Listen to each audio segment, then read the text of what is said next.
Hey guys, Dr. J here. In the previous episode, we finished our hunt for Cohen's associates, and somewhat unexpectedly, he granted us access to the bathysphere without trying to double-cross us.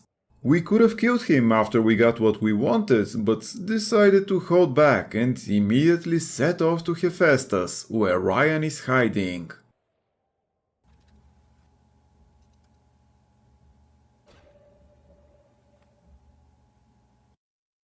Okay, so this is Hephaestus. Ryan is within our reach. It's finally time for payback. Watch yourself. Ryan's stirring. We best keep to our knitting. It's time to either run the table or go home empty. Ryan's got the genetic key to Rapture. We get that from him and we get out of this hellhole. We don't, then you and I are ghosts. Now would you kindly head to Ryan's office and kill the son of a bitch? It's time to finish this. Yeah, no point in dragging this any longer. Ryan deserves to die.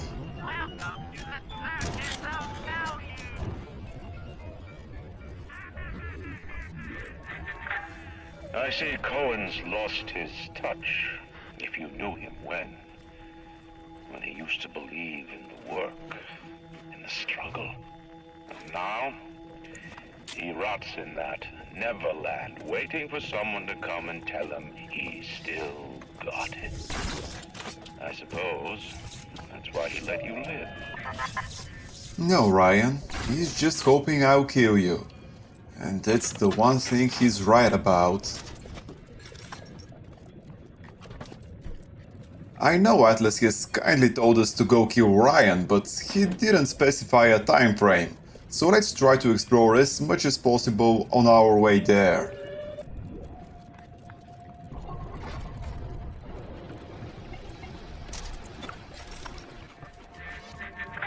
You can taste it, can't you?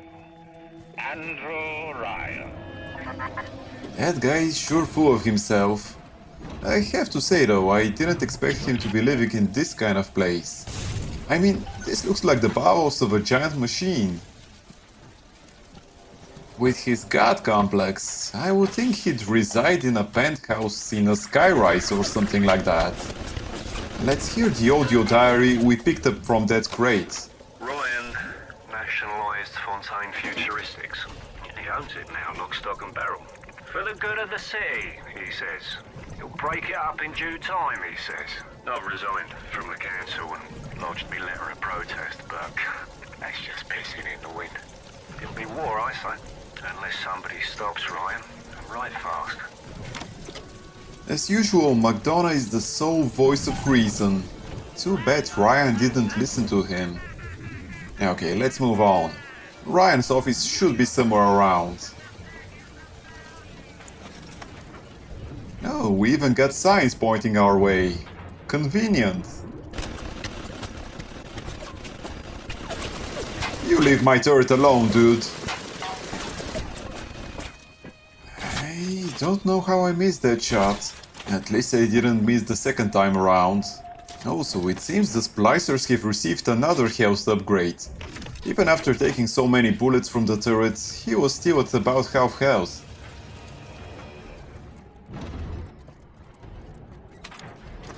Okay, we have another vending machine and a first aid station here, as well as an audio diary.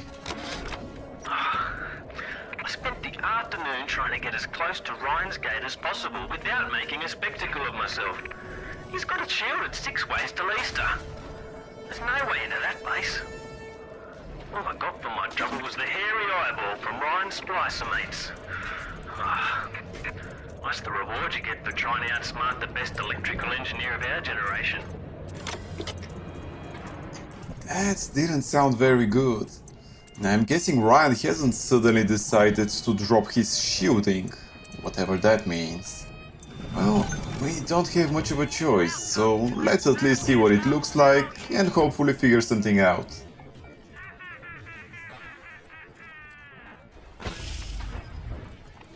Nice, a grenade dispenser. That blue liquid canister looks conspicuous. Okay, a security camera. We must be getting closer. I'll just buy it out. I don't want to bother hacking it manually.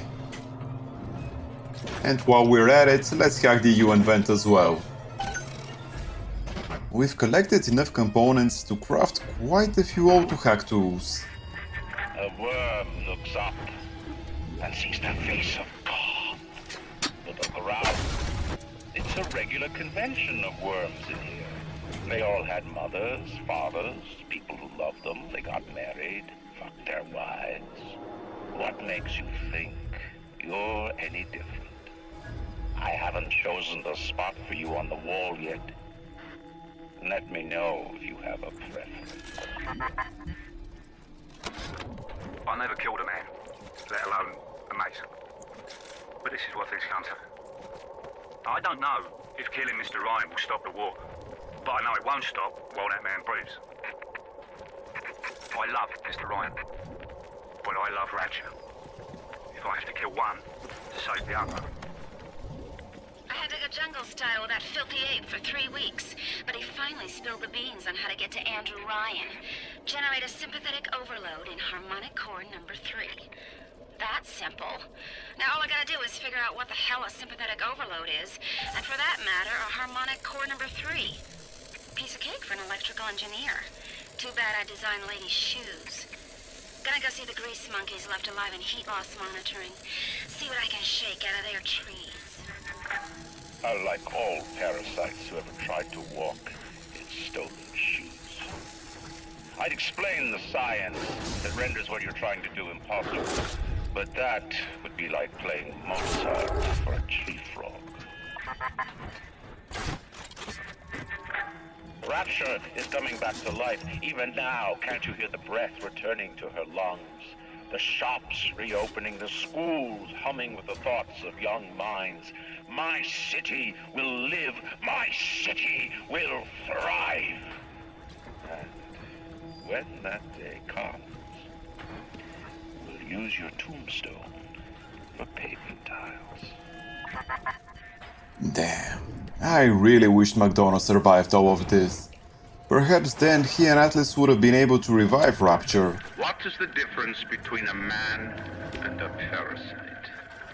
A man builds, a parasite asks, where is my share? A man creates, a parasite says, what will the neighbors think? A man invents, a parasite says, watch out or you might tread on the toes of God. McDonough's death is one more thing Ryan must answer for, and killing him would probably even be mercy. He's clearly gone insane, possibly a long time ago. Now let's go generate a sympathetic overload in harmonic core number 3. Should be easy enough. Seriously though, this has probably something to do with Rapture's power generating facility, and judging by the surroundings, we should be somewhere near it. I mean, this door is labeled Hephaestus Core. Looks like we'll have to follow in the footsteps of Anya Anders' daughter until we find a way to lower Ryan's defenses. This place certainly looks like it's seen better days. Okay, sounds of fighting. I guess we should go investigate. And of course it's a Big Daddy. Well, we're off to a good start. Let's rescue our first little sister of the level. Let's take a few pictures first. He's the bouncer type, so it should be easy to stun lock him with the crossbow chemical thrower combo.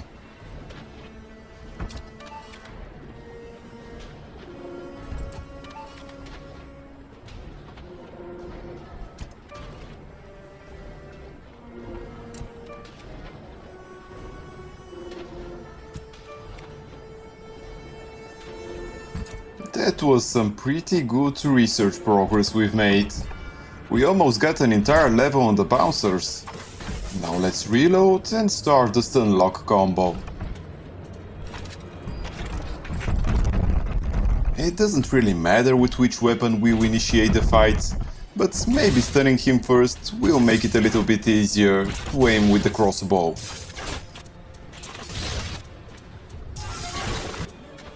We're having some pretty good luck. There's even a splicer helping us. He won't do too much damage, but the fact that he's distracting him is plenty enough. He actually survived for longer than I thought. But he's dead now, so we must be a little bit more careful.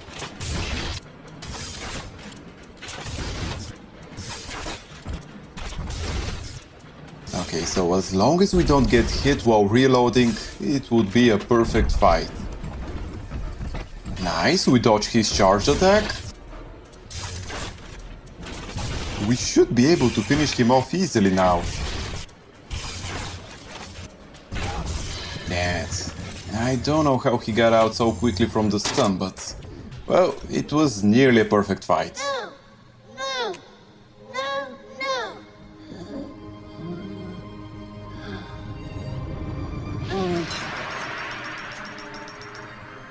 I've seen such terrible things. Thank you. And done worse myself. Thank you for reminding me that the light of the world has not yet been snuffed out. I am sending a little one to help you on your way. I've been missing quite a few headshots since starting the level. I blame the heat. Okay, so there are some stairs on the left, but let's first finish exploring this floor before going to the one below. We'll start off by picking up this audio diary. Strikes me that Fontaine wasn't overly inconvenienced by his own demise. On New Year's Eve, these wretched splicers come streaming out of the poorhouses and stormed the proverbial barricades. They're dead right in the streets. Johnny and Jamie Citizen are lined up round the block for plasmids. Anything to help fend off the rabble. I am assuming this was the start of the civil war between Atlas and Ryan. I do wonder though, how did Atlas convince Fontaine's men to work for him? Oh, there's another audio diary here. You guys have any idea there's a war on? If you don't follow proper maintenance of those big daddies, they burn through those R-34s like them Eve's apple berries go through penicillin. I've got Atlas's goons hitting us non-stop and 2 dead mechanics just this week. We need to control costs. If I wanted to deal with amateurs, I would have stayed on dry land. Looks like there was some very heavy fighting going on. Oh, there's an upgrade station over there on the level below. Okay, I think we finished exploring in this direction, so let's go the opposite way.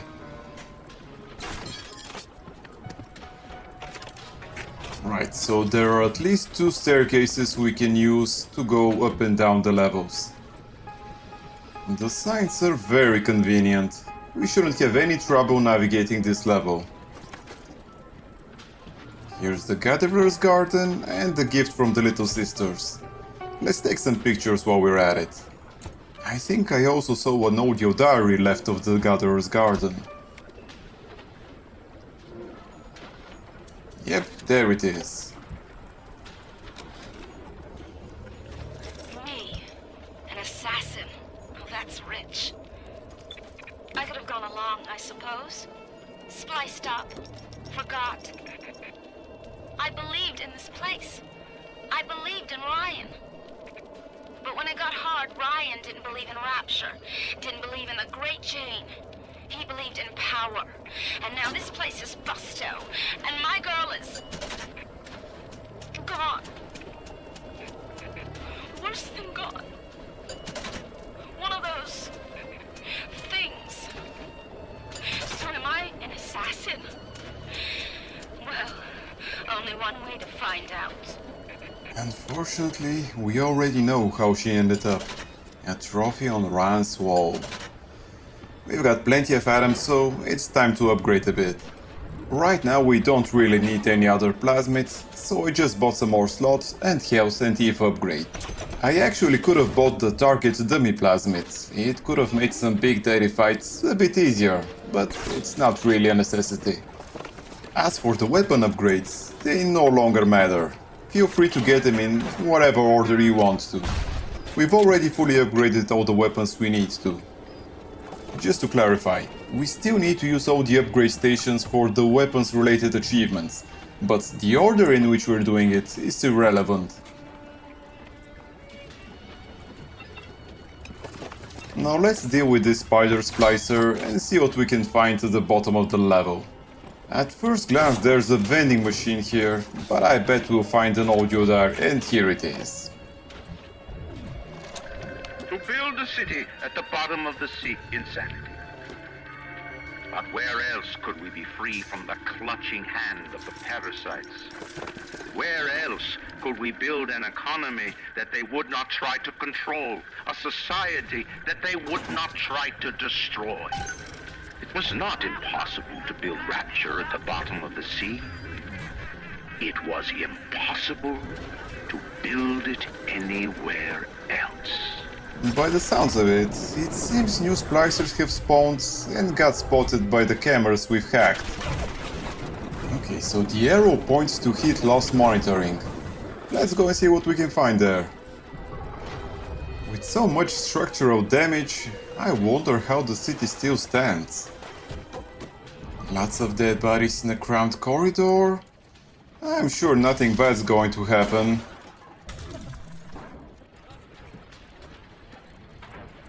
And the bodies are gone. What could have happened? Oh, so there are quite a few explosives here. Great place to lure a Big Daddy to, if we can get rid of these blackouts. Someone or something knocked down those gas canisters. Yeah, kinda figured there was going to be an ambush.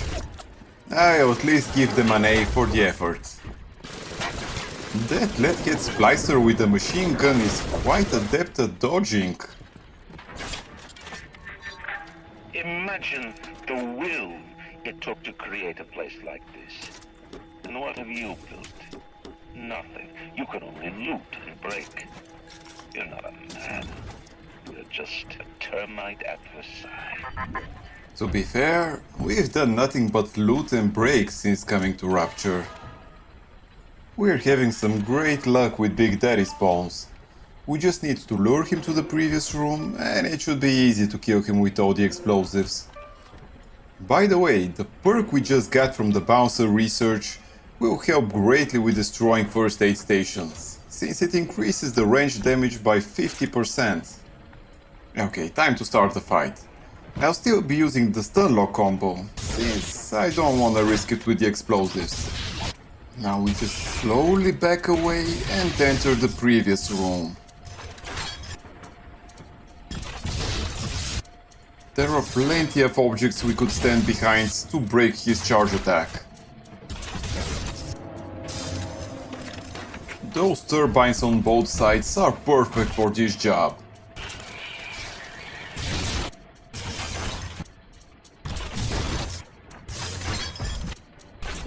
There we go. We just need to stun him, reposition ourselves, and then continue the stun lock combo. Even if he uses his special ability to slow us down, it wouldn't matter. Though he was nearly able to hit us just now. I'm feeling a bit sassy, so let's try not using the electric gel to finish him off. I'm actually surprised we didn't get hit by his charge attack.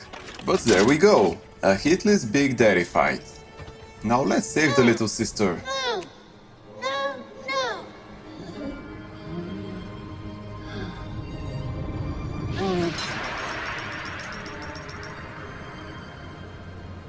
Thank you. Perfect. Now let's continue into heat loss monitoring.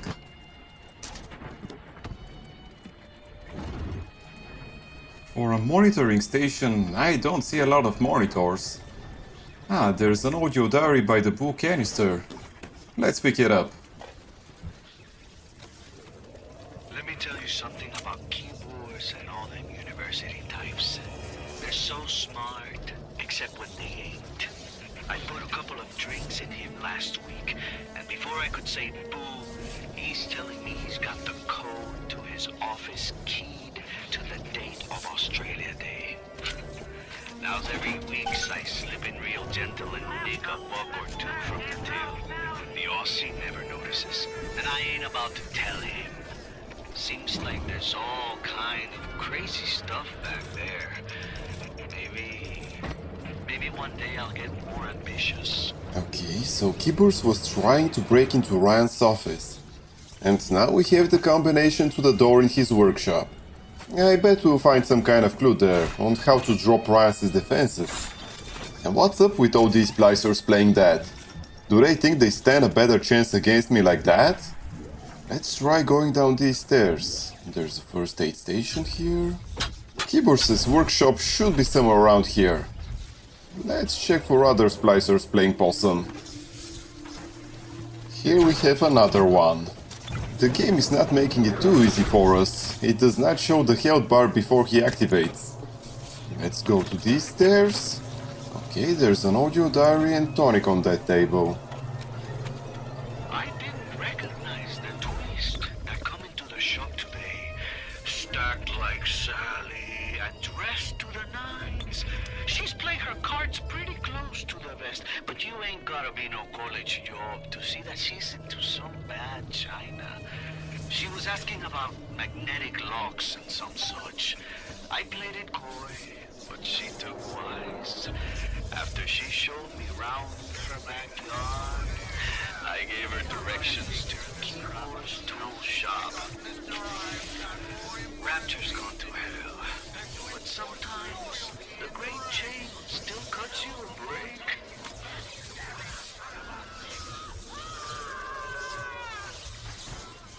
Well, there we go. That must have been Anya Anders' daughter. Further proof we'll find something in Kibbles' workshop. Before the final rat has eaten the last gram of you, Rapture will return. I will lead a parade. Who was that, they'll say, as they point to the sad shape hanging on my wall. Who was that? I begged Mr. Ryan to hand Fontaine's heuristics over to Atlas's boys as a peace offering, but the stupid sod won't listen to reason. Instead, he's just splicing his mob up, giving them more and tougher plasmids. There's an arms race on here in Rapture, but it's not about who can build the best guns and the biggest bombs. It's about who can become less of a man and more of a monster. In the end, it was Ryan that seems to have won this particular war. Thinking about it, Atlas was very lucky we happened to crash basically on top of Rapture.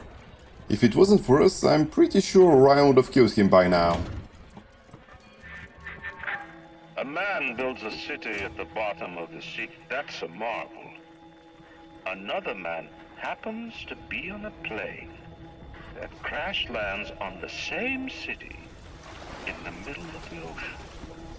Why, that sounds more like a miracle. Yeah, I agree on this point. It's been bugging me as well for a while. Okay, so obviously Kibbles' workshop was not in heat loss monitoring. I guess he was stationed with the other engineers in the workshop section, which makes sense, I guess. Let's go there now.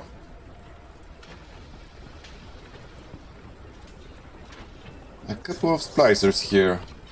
By the way, you can use the telekinesis plasmid to pull a splicer's body to you, so you can loot him easier.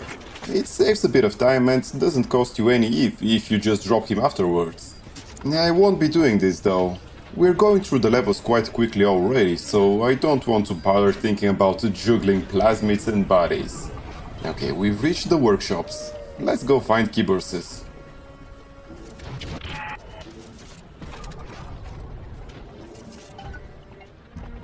Okay, a turret and a Big Daddy. What else can we find here? Obviously another splicer. It's good that we managed to kill him before the turret aggroed on him, as I did not want to risk the Big Daddy being put into the fight. Not right now. I'd want to first finish exploring this place before thinking about dealing with the Big Daddy. And here we have just the usual stuff you'd expect to find in lockers. Chips, machine gun ammo, and bodies. Here's another safe we can hack here. I just used the buyout options since we've nearly hit our wallet cap again. Nice, a U invent. We've nearly run out of all to hack to, so let's make a few.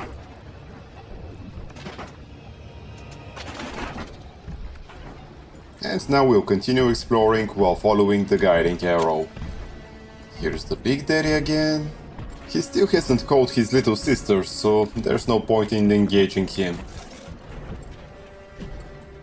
There's still no sign of Kibor's workshop though. Maybe it's on the lower level. Again with the screwy hitboxes. Whatever, I can just jump over this trap boat. I think we finished exploring this floor. Let's go downstairs. But there's a couple of vending machines we can hack first. I'll use the auto-hack tools.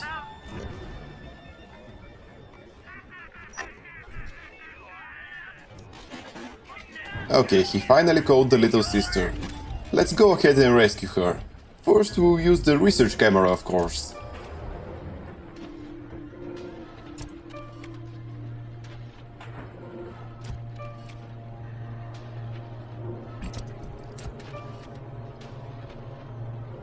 We weren't able to complete the research level for either of them, but we still got a good amount of points.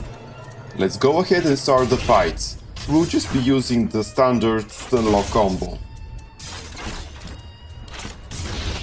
There are plenty of objects we can hide behind, so it shouldn't be a tough fight. As long as I don't screw up and allow myself to get hit by his charge attack, of course.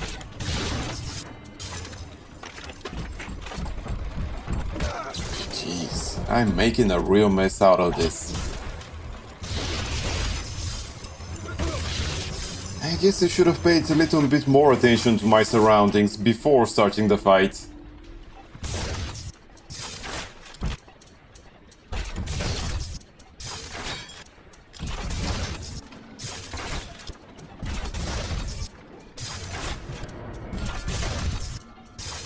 Okay, so let's try to keep him stunned while we reposition ourselves. Good, that worked rather well. Now we should have plenty of time to reload the bolt canister. Perfect. Having this much space between us leaves us with plenty of time to dodge his charge attack. Just a couple more bolts. That was a really bad fight. I could have made it much easier had I used the decoy plasmid. Still, we managed not to die, and there's a vendor right here we can use to replenish our first aid kits if we wanted to.